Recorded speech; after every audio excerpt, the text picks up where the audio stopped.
Fala galera, estamos aqui hoje para mais um Além de uma Receita, a série onde a gente mostra que cozinhar bem vai muito além do que colocar só a barriguinha no fogão, né?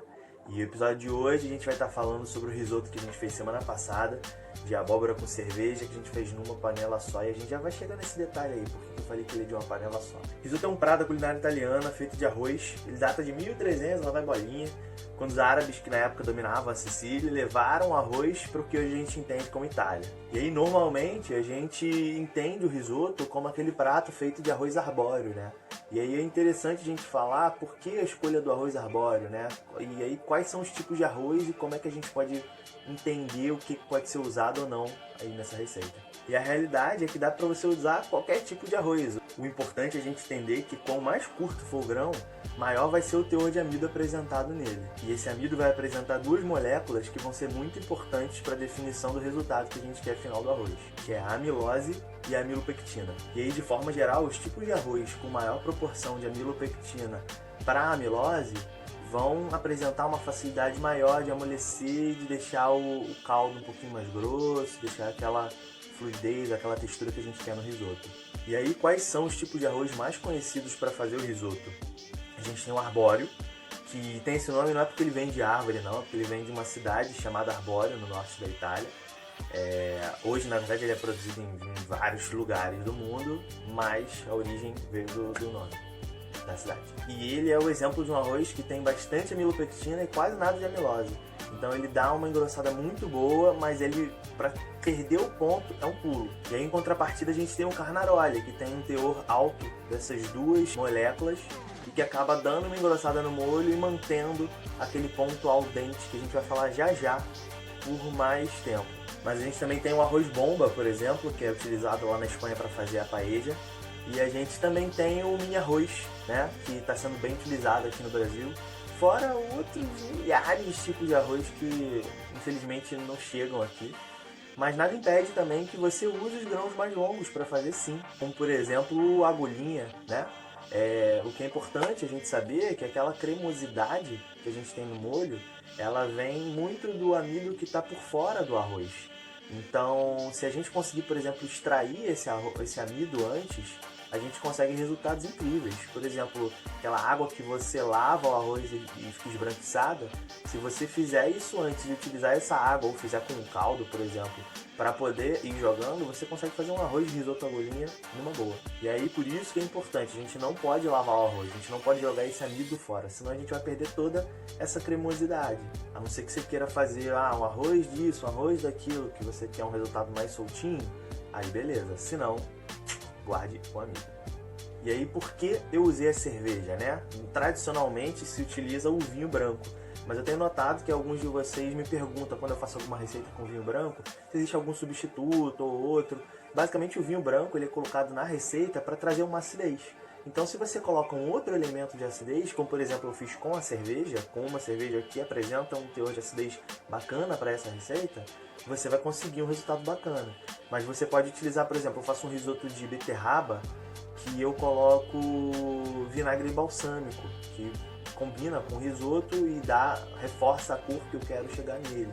Mas você pode espremer também um gominho de limão em determinados risotos. Então, o interessante é você trazer a acidez e você acabar aumentando a complexibilidade de sabor daquele prato ali. E aí, por que eu falo que ele é de uma panela só? Porque todo risoto pode ser de uma panela só. A gente tem aquelas coisas, né? O risoto ele tem que ser feito com o caldo fervendo e jogando aos poucos e perere pão doce. Mas se você jogar o caldo direto da geladeira, eu tenho certeza que você vai reparar no final que o resultado não muda muita coisa. O ganho de temperatura ali vai ser muito rápido, a tua panela vai estar muito quente. É óbvio que se você estiver com a água ou com caldo quente, você ganha tempo. Mas não vai mudar muita coisa se você fizer direto da geladeira e evitar sujar mais uma panelinha, né? E aí é por isso também que eu coloquei bastante água no início, né? Como eu falei, normalmente a gente vê risoto, a gente coloca concha por concha, vai mexendo, vai botando concha por concha, vai mexendo. A técnica tradicional, ela preza por isso, para que o arroz cozinhe por igual, né? Porque, bem ou mal, aquele arroz que está ali no fundo está pegando mais temperatura do que o arroz que está no topo. Mas, se você aumentar a superfície de contato e reduzir a camada do arroz, ou seja, uma panela mais larga, onde você vai conseguir uma camada mais fina de arroz, essa superfície de contato vai ser maior e a temperatura vai ser igual ali entre as camadas do arroz. Então, joga a água toda dentro, vai dar muito menos trabalho, conta metade do tempo, vai lá, dá uma mexidinha, tenha certeza que vai ficar igualzinho o que você faz lá sem parar, com o braço doendo, sem poder parar, enfim. E sobre refogar o arroz ou não, isso vai mudar diretamente o resultado final do prato. Quando você refoga o arroz, você vai conseguir aqueles sabores mais amendoados, caramelizados, que são bem interessantes de desenvolver. Mas se você fizer isso com o arroz, antes de você extrair o amido, parte do amido vai gelatinizar ou vai desnaturar ali e você vai perder um pouco da cremosidade que você conseguiria no final. Então, tá aí uma técnica bacana, justamente você fazer aquilo que eu falei. Pega esse arroz na água que você vai usar, no caldo que você vai usar. Geralmente a proporção de uma xícara de arroz vai para 3 xícaras de água ou de caldo. Lava o arroz nessa proporção de água, coa, doura o arroz, né? Refoga o arroz e fica utilizando essa água que está cheia de amido para poder fazer o risoto. E aí você vai conseguir um risoto amendoado com a cremosidade do amido que você jogou para essa água aqui. E aí algumas pessoas me perguntaram por que eu não joguei creme de leite, porque algumas pessoas realmente estão acostumadas a jogar creme de leite no risoto. Eu particularmente não gosto, né? Risoto ele é um arroz com uma concentração de sabor, né? Você está reduzindo ali, você está deixando os sabores bem concentrados, bem fortes. E aí, quando você pega o creme de leite, você basicamente está diluindo aquilo ali em creme. Então eu acho até que cabe em alguns risotos, por exemplo, você vai fazer um risoto de limão siciliano, você tem que colocar alguma coisa ali mais cremosa junto. Agora, você vai fazer um risoto de abóbora, que já tem a abóbora, né? E outras pessoas me perguntaram se dá pra fazer o risoto sem a manteiga. Dá, inclusive dá pra substituir ela por outras gorduras. Eu só não gosto de não colocar, né?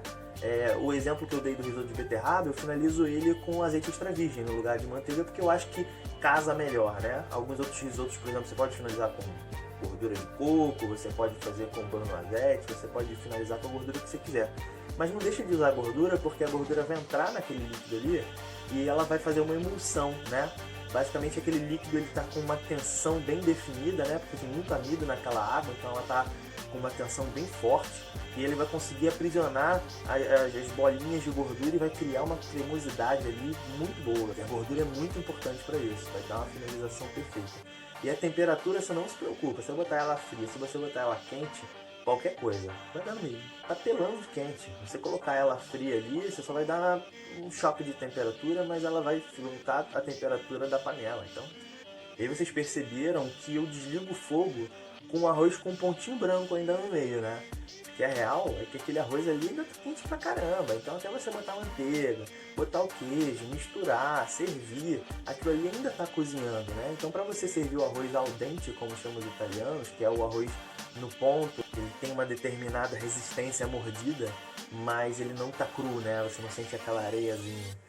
É importante que você desligue o fogo na hora certa, né? Então vai provando ali, quando estiver naquele ponto, ó, vai estar bacana.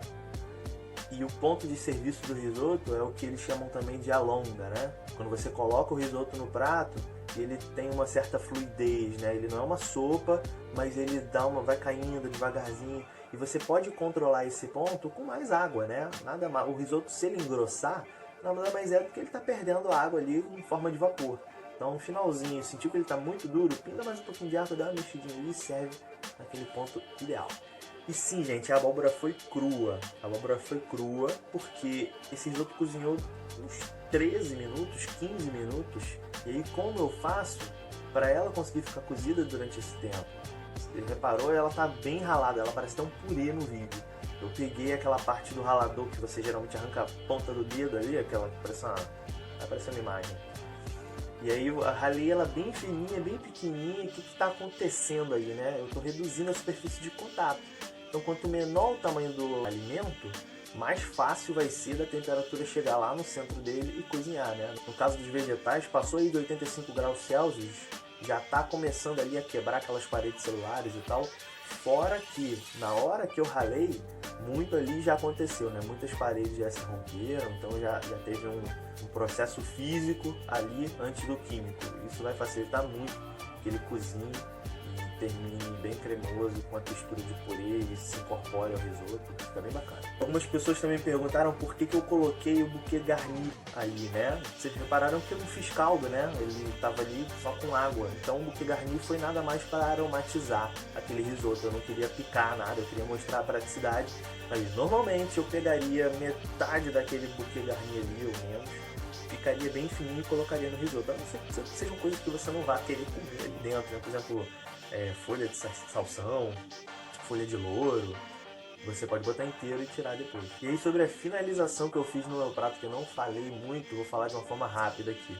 A abóbora que eu usei foi uma abóbora japonesa, então eu cortei uns gomos de mais ou menos 2 centímetros de espessura, pincelei um pouquinho de mel com azeite, um pouquinho de sal e pimenta do reino, assei virando 15 minutos de cada lado a 200, 220 graus. Ela ficou uma abóbora assada bem adocicada, bem gostosa. A caroço da abóbora também, eu sempre faço isso quando eu faço abóbora aqui. Eu tiro, lavo, seco, torro ele um pouquinho na frigideira ou no forno com azeite, com alguma gordura também, um salzinho, pimentinha. As lasquinhas de parmesão nada mais é do que um tubo de parmesão que eu cortei e fui descascando com o descascador.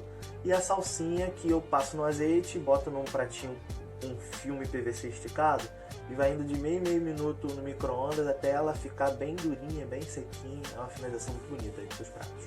Então é isso, espero que vocês tenham gostado. Mais um vídeo. Não se esqueçam de curtir, compartilhar. Inclusive, compartilhando, estão levando os vídeos longe pra caramba. Tô adorando isso. E fica ligado que amanhã tem mais uma receitinha aí, né? Teve alguma dúvida? Esqueci de falar alguma coisa? Deixa aí nos comentários. Valeu e é nóis. Valeu, galera.